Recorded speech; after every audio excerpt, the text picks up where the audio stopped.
Good morning student. तो आज हम भूकंप का छाया क्षेत्र पढ़ेंगे पृथ्वी की आंतरिक संरचना के अंदर, और आप इसे ध्यानपूर्वक देखिए और समझिए। तो देखिए, आइए,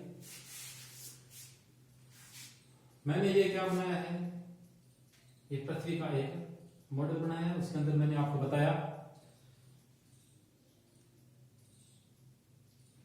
मूल बिंदु फोकस पर भूकंप की उत्पत्ति हुई, किसी भी कारण से हो सकती है, वो आगे आपको समझाएंगे जैसे जैसे टॉपिक आएगा।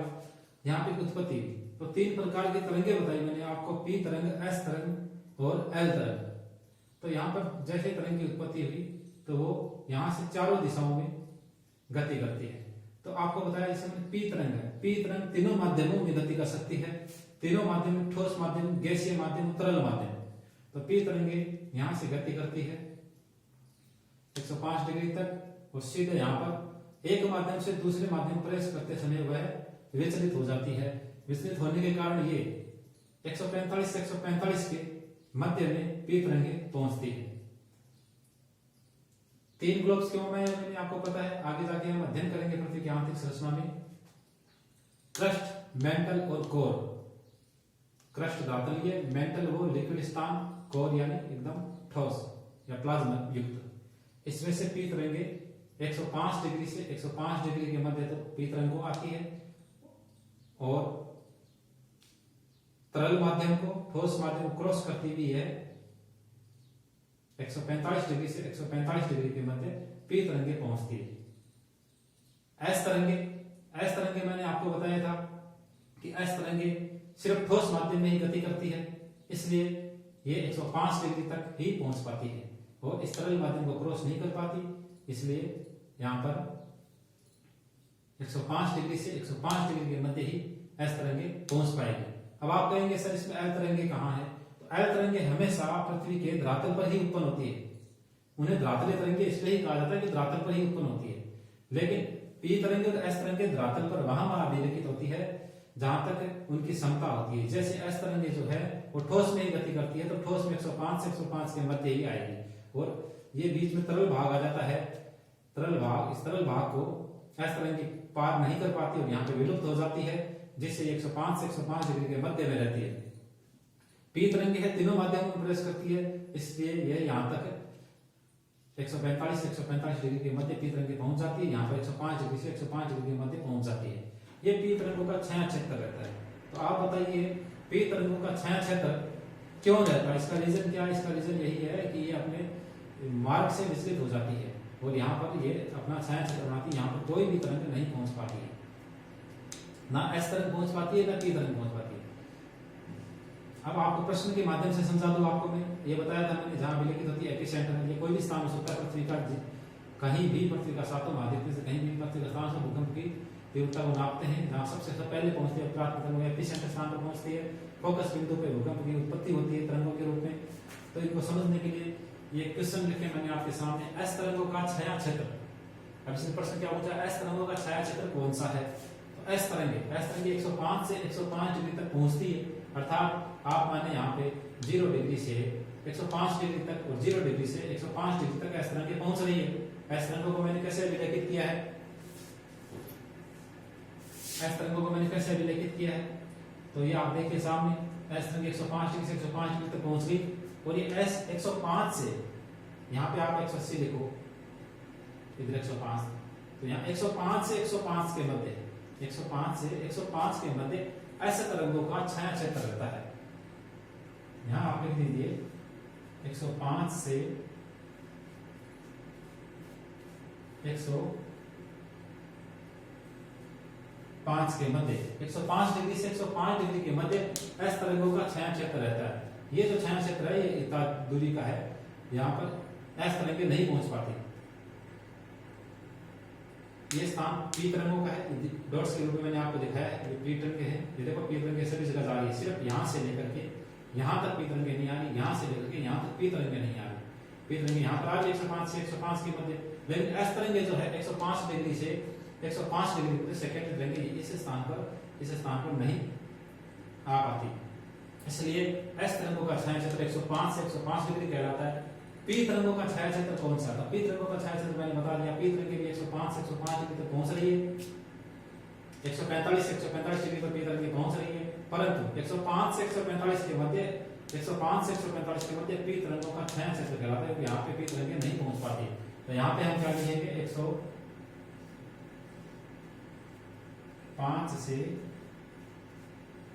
145 पी तरंगों का छाया क्षेत्र 105 से 145 डिग्री के मध्य रहता है।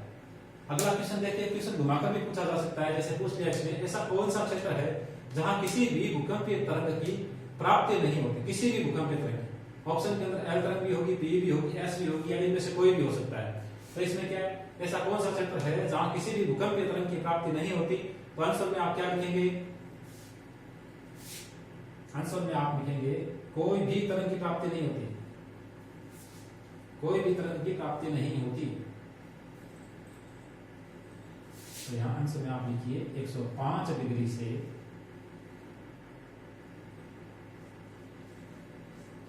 145 डिग्री, 105 डिग्री से 145 डिग्री के मध्य कोई भी भूकंपीय तरंग की प्राप्ति नहीं होती, क्योंकि इसने कहा किसी भी तरंग की प्राप्ति नहीं थी। तो यहाँ की तरंग की प्राप्ति थोड़ी होती है, उसका छाया क्षेत्र है, प्राप्ति नहीं हो रही।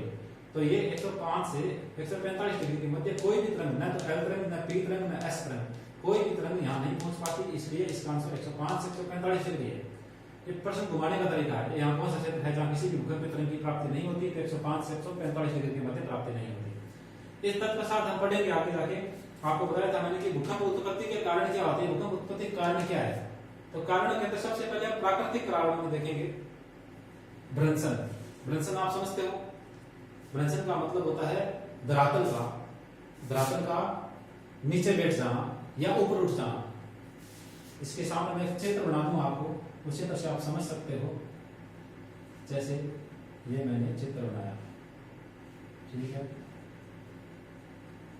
इस चित्र से आप क्या समझ सकते हो, इस चित्र से ये समझ सकते हैं इस स्थान का ऊपर उठ जाना, इन स्थानों का नीचे बैठ जाना, ये भ्रंशन कहलाता है। भ्रंशन आप एक दरार के रूप में, धरातल पर एक दरार के रूप में भी देख सकते हो। पूरे धरातल को दो भागों में बांट देते हैं, दरार हो जाती है, जिसे हम घाटी के रूप में नदियों में पढ़ते हैं, वो दरार वही भ्रंशन कहलाती है। भ्रंशन यानी भ्रंशित होना, किसी भी स्थान का ऊपर उठना या किसी भी स्थान का नीचे बैठ जाना। अगर आप इसे समझते हैं तो ये स्थान इन दोनों स्थानों से, दोनों साइड से प्रेशर लगा, ये स्थान उठ गया, या फिर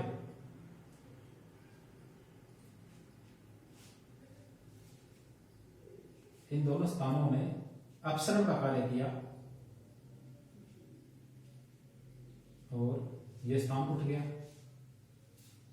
क्यों, मैंने आपको बताया था, ये दोनों चट्टानें, यहां पर चट्टानें एक दूसरे को धकेल रही है, तो यहाँ पे दबाव पड़ा और ये स्थान उठ गया। यहाँ चट्टानें एक दूसरे से दूर जा रही है, इसलिए ये दोनों चट्टानें नीचे बैठ गई और ये स्थान ऊपर रह गया। ये भ्रंशन है, ये भ्रंशन की उत्पत्ति करता है, तो दरार के रूप में होता है। दूसरा प्राकृतिक कारण, पहला कारण भ्रंशन हो गया। इसकी भ्रंशन होने के कारण वही क्या है, प्लेट विवर्तन के कारण है, जो आगे जाकर टॉपिक पढ़ा जाएगा। ज्वालामुखी की उत्पत्ति होना। ये जो स्थान है मैंने आपको बताया, ये स्थान जो तरल अवस्था में है, ये तरल अवस्था में स्थान होता है, इसमें बहुत सारी गैसें, वाष्प और सब एकदम कमजोर वर्ग होता है। ये कमजोर स्थान है चट्टानों का। ये कमजोर स्थान जब बाहर निकलने की कोशिश करता है तो इस धरातल के कमजोर स्थान को देखता है और वहां से ये बाहर निकलने की कोशिश करता है। तो बाहर नहीं निकल पाता तो भूकंप की उत्पत्ति हो जाती है। अगर ये बाहर निकल जाता है किसी स्थान को तोड़ करके, तो वहां ज्वालामुखी की उत्पत्ति होती है और ज्वालामुखी की उत्पत्ति होने पर वहां पे धमाका होता है। धमाका होने से भूकंप की उत्पत्ति हो जाती है। तो ये ज्वालामुखी भी एक भूकंप उत्पत्ति का कारण है। प्लेट विवर्तन की प्लेटें मैंने बताई आपको, सामान्य भाषा में बता दूं, ज्योग्राफी में आप जानते होंगे 20 छोटी प्लेटें होती है और 6 बड़ी प्लेटें होती है। उन प्लेटों का आपस में टकराना यानी अभिसरण होना या अपसरण होना, उन्हीं कारणों से भूकंपों की उत्पत्ति होती है। समस्थिति समायोजन का मतलब होता है अपने धरातल पर या पृथ्वी पर किसी भी स्थान को संतुलित करने में जो शक्ति का योग होता है वह भूकंप उत्पत्ति करती है। भूकंप उत्पत्ति का कारण एक, जैसे एग्जाम्पल और आप ले लीजिए कि हिमालय पर्वत 10 किलोमीटर ऊंचा है, दूसरी साइड मैदान वर्ग है। अब इन दोनों का संतुलन बैठाने के लिए हिमालय वर्ग में भूकंप आएंगे,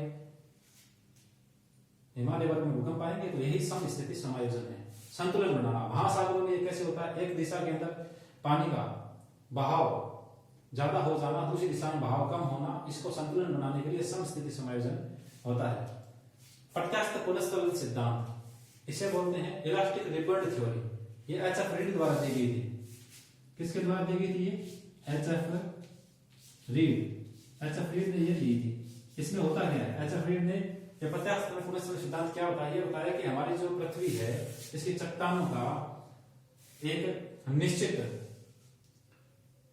निश्चित ही समता होती है। उस समता के बाद ये चट्टानें टूट जाती है और फिर आपस में आकर मिलती है। तो इसे रिबन थ्योरी क्यों कहते हैं? रबड़, इलास्टिक रिबन थ्योरी क्यों कहते हैं? इलास्टिक किसे बोलते हैं? इलास्टिक हम बोलते हैं रबड़ को। रबड़ जो होता है ना, आप लगाते हो अपने सिर के अंदर, उस रबड़ को आप जितना खींचेंगे तो उसकी एक क्षमता है, कहां तक आप खींच सकते हो। खींचने के बाद जैसे ही वो टूटेगा, टूटते वापस वो अपनी परिस्थिति में आने का प्रयास करेगा। उससे क्या है कि भूकंप की उत्पत्ति होगी। वैसे उत्पत्ति क्यों होगी? भूकंप कहां आते हैं? पृथ्वी पर आते हैं। पृथ्वी पर क्या है? चट्टाने हैं। चट्टानों में क्या है? एक क्षमता है, तनाव सहन करने की एक क्षमता होती है। उस क्षमता को पार करने के साथ जैसे ही चट्टानें टूटती है तो वापस अपनी स्थिति में आने का प्रयास करती है। उसी परिस्थिति से भूकंप उत्पत्ति होती है और वही क्या कहलाता है? प्रत्यास्थ पुनस्चलन सिद्धांत कहलाता है। यह एच.एफ. रीड द्वारा दिया गया था। तत्पश्चात देख लीजिए मानव जनित कारणों में क्या है। आप देखिए बांध निर्माण, भारत जैसे देश के अंदर बहुत सारे बांधों का निर्माण किया जाता है जो उसकी क्षमता से अधिक होते हैं, जिसके कारण आसपास के क्षेत्रों में भूकंप की उत्पत्ति होती है।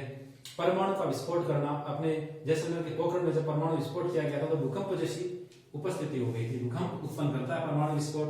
खनन आप समझते हो, पत्थर की खाने जो होती है जहां पे बम विस्फोट द्वारा पत्थरों को तोड़ा जाता है, उस खनन में भी भूकंप की उत्पत्ति होती है। तो ये मानव जनित कारण ये तीन है आपके सामने। प्राकृतिक कारण ये भ्रंशन, ज्वालामुखी, प्लेट विकृति की समस्थिति समायोजन, प्रत्यास्थ पुनस्चलन सिद्धांत, ये आपके क्या भूकंप उत्पत्ति के कारण है। फिर एक साइड मैं आपको बता दूं, ये अन्य तरंगों में तीन तरंगे आपको मैं बताई थी, पी तरंगे, एस तरंगे, एल तरंगे।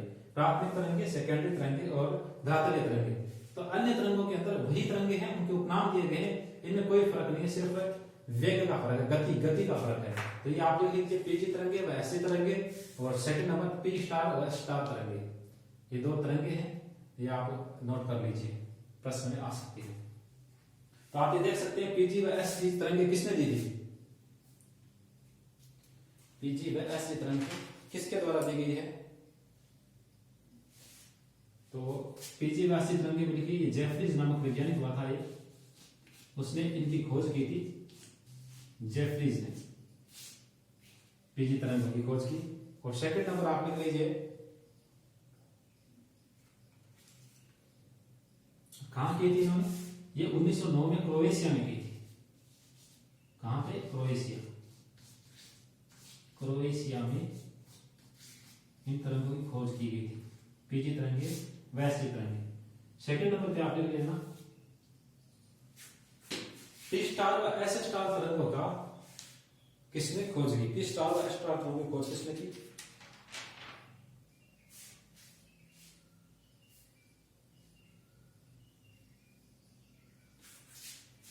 उन्नीस सौ 23 में कोनार्ड महोदय द्वारा, कोनार्ड एक भूगोलवेत्ता थे, उनके द्वारा इन तरंगों की खोज की गई। कोनार्ड आप देख लीजिए इसे।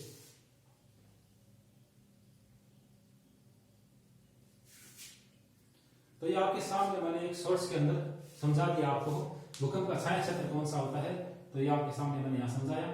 और कोई कहीं आपको कोई समस्या हो तो आप कमेंट करके मुझे बता सकते हैं कि आपको क्या समझ में नहीं आ रहा है। तो भूकंप का छाया क्षेत्र आपके सामने ये था।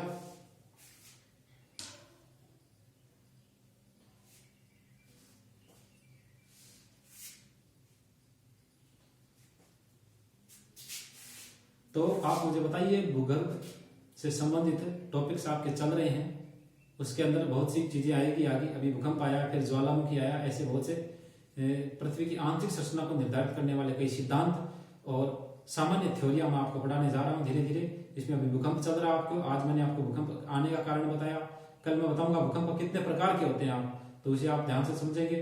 और आप इस चैनल को सब्सक्राइब करें और शेयर करें और ज्यादा से ज्यादा लोगों तक पहुंचाएं, जिससे उन्हें भी लाभ की प्राप्ति हो सके। धन्यवाद।